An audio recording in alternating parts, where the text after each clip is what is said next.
Hey, how's it going, everybody? My name is Jerome, and welcome to the channel. Thank you so much for stopping by. Today, I have a deck profile of Vanquish Souls.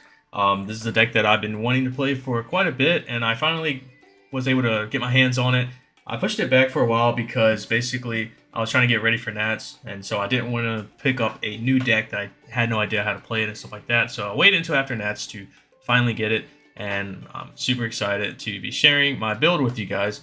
Took it to two locals. The first one I went X and 1 with, and then the second locals I went undefeated with. So I'm obviously going to be showing the undefeated build that I played. It's very generic. I want to go as generic as I can to understand the deck and stuff like that before I start varying off to like different kind of builds. So yeah, with further ado, before we get into the video, remember, like and subscribe does help out a lot. And also I'm going to be throwing something great for you guys once we get to 500 subs. So with that being said, let's go ahead and jump to the deck profile. Starting off with your boy, 3 Raisins, or Ryzen, however you want to pronounce it. The 3 Bad Loves, the 1 Pantera, the 3 Borgers, and the 2 Caesars. I did not play the Fire one. I didn't really see the reason behind it, but after playing for a bit, I realized that it is kind of like not needed, but you can do some cool stuff with it because there's times where I don't have a fire in my hand, and it would have been nice if I was able to summon Raisin and search for a fire. But so I can see why some people do want to play the fire one. I think his name's like Pluton or something like that. I believe his name. I don't know. For these Cashier stuff, I did play the 2 Fenrirs and 1 Rise Heart. I was playing 3 in the first build, but I had a problem where I kept seeing it way too much, so I cut it down to 2, and it works just fine. Play the 1 Pankratops. So this is what I took out for the 3rd copy of the Fenrir. I believe that Pankratops is a little bit better than Fenrir. Like, yeah, you can't search for another Earth or a Fire type monster, but it is nice to just summon and be able to clear something, you know, on the field. And then I did play 2 Bestials. I played the 1 Jerusalem and 1 Magnemut. At first, I was playing 1 Magnemut, and then during my playtesting, I played 2 of these and 1 of these, and I didn't like 2 Magnemuts, so I went down to just 1 Magnemut and 1 Jerusalem, and it worked. It worked great. No complaints there. I played 1 Karakura. This was at 2, and I saw it way too much, so I went down to 1, and it works great. I think it works better at 1 than it does at 2 or at 3. Because you don't want to see too many. You only want to see 1 copy of this in your hand. You don't want to see another one whatsoever. Because 9 times out of 10, I never even get this thing like summoned. It's mostly just sitting in my hand just in case. 3 Ash Blossoms, and I did play the 2 Ghost Bells. At first, I wasn't playing these, but then I noticed that these are actually really good. So I put them in, and they came up a lot through the 2nd tournament that I played. For the spells, I played the 3 Sacred Souls, the 2 of the Continues, the 1 Dust Devil. Dust Devil kind of came up a little bit, but not as much as the Continue, so you obviously want to just keep searching for Continue. The 1 Rhoda with the 1 Infernoble Arms Ghirardelli, I guess that's how you pronounce it. I always side decked it. I barely ever saw it, but you know, when I did see it, it would, you know, I think there was one game where I actually opened up both of these together, so I was able to Rhoda, then I was able to activate this to my Raisin to search for the Cashier Rise Heart. Did the 3 Prosperities. I didn't do the Small World because I only have 1 Small World, but I do. It's kind of a toss-up. I don't think that it's correct to play both of these together. I think that it's better to play one or the other. If you play Prosperity, it sucks because if you have the Borger, then you kind of have to pick your poison. Like, do you go for the draw or do you go for the top 6 to see which one you want to pick? There's times, if I side decked, I typically choose Prosperity, but if I didn't side deck, then I typically choose the draw over the 6. And then I did put in Tactics. At first, I wasn't playing Tactics, but then I realized there's a lot of hand traps that people are playing, so it's probably good to just play Tactics. And they came up, I think only like 1 time, really. But it's still good to have them. And last but not least is the 3 trap cards of the deck, which is Imperm. I was playing in the first build. I was playing the 3 Tickabus in the main deck, but then I realized that they're pretty bad because there's so many decks that just play around Tickaboo, so what's the point of main decking it? And I don't want to take the chance of having a mirror match and then having 3 cards that are dead and, you know.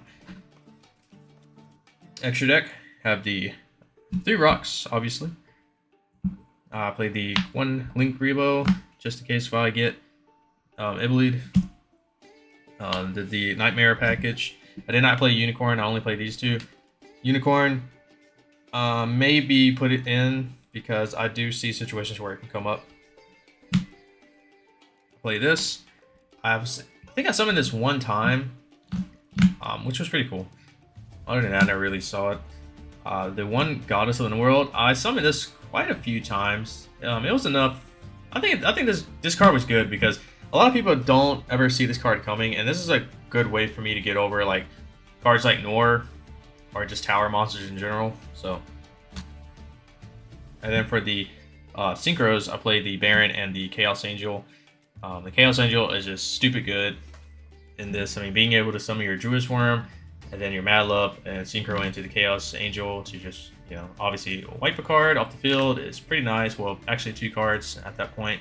It's pretty nice. I had never once summoned Baron because there's only like one way of doing it, and that's basically with the Ash Blossom in a level 7, but it just never came up.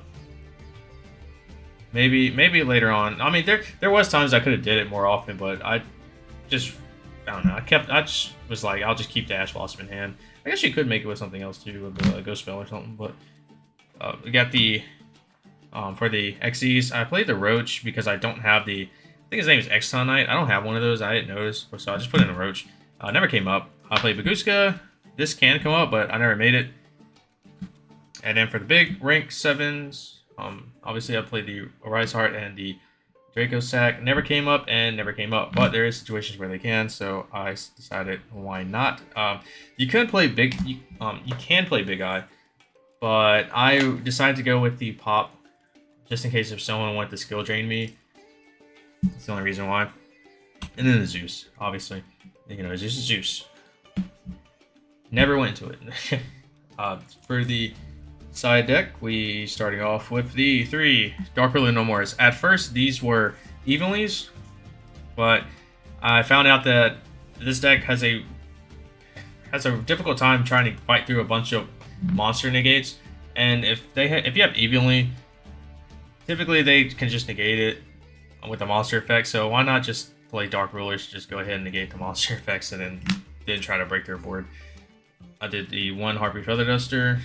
I was main decking the Harpies in my first build, but decided to side deck it instead. Also side decked the 3 Cosmic Cyclones. And then I side decked the 3 copies of Tickaboo. I just don't see a reason to main deck it anymore. And then last but not least, I did play what I call is the Trap Trick package, where basically you play the 1 Trap Trick, the 2 D barriers, and then the 2 Eradicators. So then this way, if you're playing against Branded, because Branded is pretty much like one of the hardest matchups for this deck. So you can just side deck all these in, and then if you're lucky, you can open up with Trap Trick, a D barrier, and then that's basically opening up with both D barrier and Eradicator. You know, there's probably an argument to where basically you can possibly take out another one of these cards in the side deck and putting another Trap Trick, so then basically you're playing, you know, 4 copies of each or whatnot. But I don't know. I was thinking about maybe just taking out 2 other cards and then taking out the Trap Tricks, playing a D-Barrier and an Eradicator. But I don't know. Just something to try out because just number-wise and stuff, I just thought that this was a little bit better. And it did work. It came up quite often, especially the Eradicator. Eradicator was insane. This card should be banned. I think we all agree that this needs to go. Yeah. But as long as it's legal, you have to play it. I mean, it's why not, right? But other than that, I hope you guys enjoyed the video, and if you did, remember to like and subscribe. I think I'm going to be trying to work on something that I can use like duality with, but at the same time, the new pack is coming out here soon. I believe it's like this week or something like that. I'm not sure which deck I want to really play from that. I'm thinking more a Pearly, but Pearly is expensive right now, obviously, so if I did go the Prelude route, I'm gonna have to drop a lot of money on that. Or I could just stay with, what I got right now and just try to come up with something like that. But, I'll figure it out. Until then, I will catch you all in the next video, and peace.